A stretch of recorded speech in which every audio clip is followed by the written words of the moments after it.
psikolog dipekerjakan oleh sebuah instansi pendidikan untuk melakukan asesmen psikologis terhadap siswa guna mengetahui profil kepribadian dan kecerdasan mereka. Psikolog tersebut memutuskan untuk menggunakan alat tes yang belum teruji validitas dan reliabilitasnya, yang berarti belum ada bukti ilmiah yang menunjukkan bahwa tes ini secara konsisten mengukur apa yang seharusnya diukur. Akibatnya, hasil dari asesmen ini tidak akurat dan memberikan interpretasi yang bias terhadap siswa. Nah, beberapa di antaranya itu dianggap memiliki kesalahan psikologis atau tingkat kecerdasan yang tidak sesuai dengan kenyataan. Hasil asesmen ini kemudian dijadikan dasar untuk memberikan rekomendasi kepada sekolah dan orang tua terkait kebutuhan khusus siswa dalam belajar.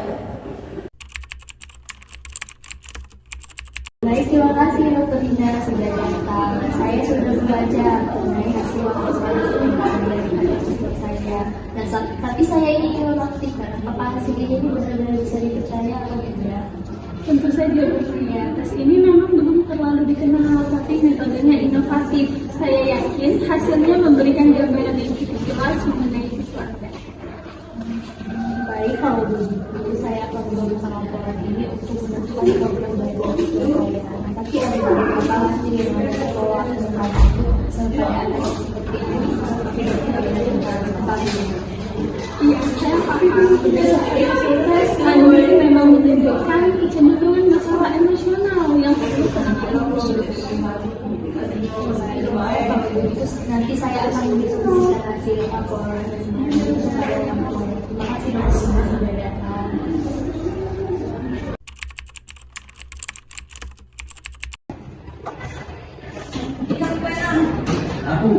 Halo, iya Bu, saya kepala sekolah Bu Maya. Halo Bu Maya. Iya. Iya Bu, saya terkait Bu, apakah Ibu mempunyai waktu yang luang? Iya Bu, kalau bisa besok ya Bu, soalnya saya ada yang ingin saya bicarakan dengan Ibu, yaitu mengenai hasil asesmen psikologisnya karena Ibu yaitu Andi. Iya Bu. Iya Bu, untuk besok Bu. Iya Bu, di jam 1 juga boleh Bu. Ya, baik Bu. Terima kasih ya Bu atas waktunya. Assalamualaikum warahmatullahi wabarakatuh. Siang Ibu Siti, apa kabarnya? Jadi tadi Ibu kan sudah mendaftar tes saya. Nah, ada yang ingin saya bicarakan mengenai hasil asesmen Andi. Ya, saya mendapat laporan tentang hasil asesmen anak saya. Apa yang sebenarnya terjadi Bu? Nah, begini Bu Siti, tentu dulu ya. Jadi kami kan melakukan asesmen ini pada setiap siswanya, dan untuk Anda Ibu Andi menunjukkan hasil yang agak mengejutkan. Psikolog yaitu Dr. Ina menunjukkan bahwa Andi memiliki kecenderungan masalah emosional.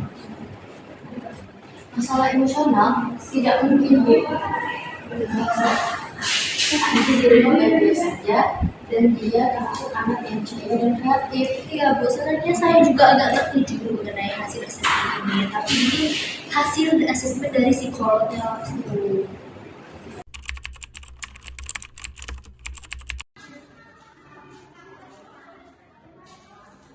Makasih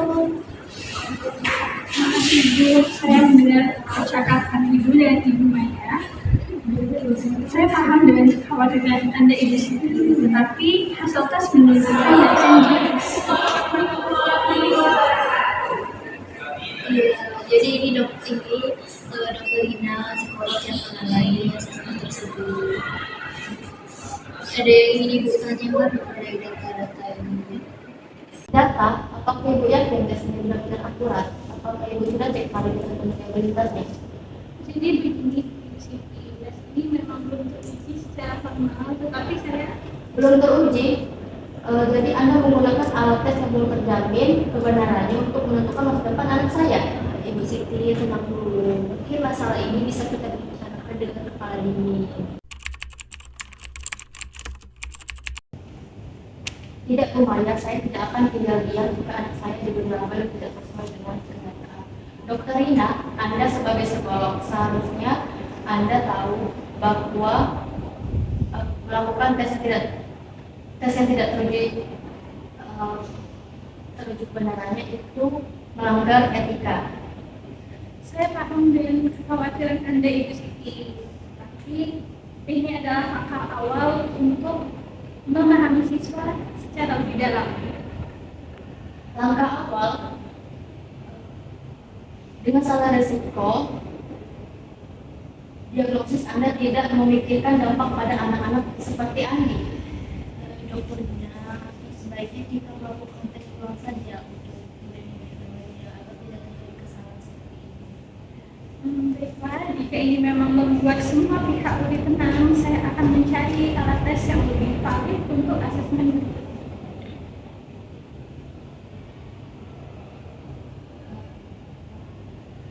Itu yang seharusnya dilakukan sejak awal. Karena anak tadi bukan bahan eksperimen. Saya setuju dengan Bu Siti. Nah, untuk saat ini mungkin hasil dari asesmen yang kita dapat ini untuk dijadikan evaluasi awal saja. Bagaimana dokter? Jadi saya mengerti, saya akan bertanggung jawab untuk memastikan proses berikutnya dilakukan. Jadi mungkin untuk masalah ini sudah selesai, sudah cukup kita pahami, dan untuk Ibu Siti, saya, Bu Maya, dan mewakili Dokter Rina meminta maaf atas hasil asesmen yang tidak sesuai dengan kenyataannya, yaitu menggunakan uji. Kami minta maaf sebesar-besarnya mengenai hal tersebut. Kami akan melakukan uji tes ulang lagi yang menggunakan alat yang benar-benar teruji validitasnya. Terima kasih sebelumnya pada Ibu Maya dan Dokter Rina, dan saya selaku wali muridnya Andi, sebelumnya meminta maaf juga, dan saya berterima kasih kepada Bu Maya dan Dokter Rina. Kalau begitu saya pamit dulu ya Bu. Ya, mohon maaf ya sekali lagi.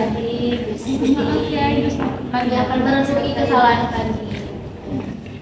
Begitu saya juga izin pamit ya, Ibu Maya. Terima kasih atas waktunya.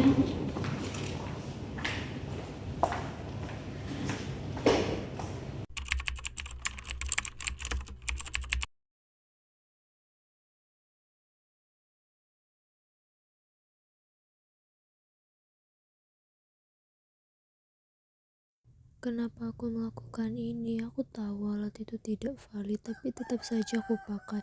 Apa yang kupikirkan saat itu? Bagaimana jika keputusan yang kuambil ini merugikan mereka? Bagaimana jika hasil salah satunya itu mempengaruhi hidup mereka?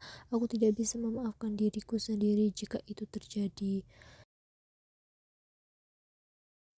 Aku harus memperbaiki ini semua.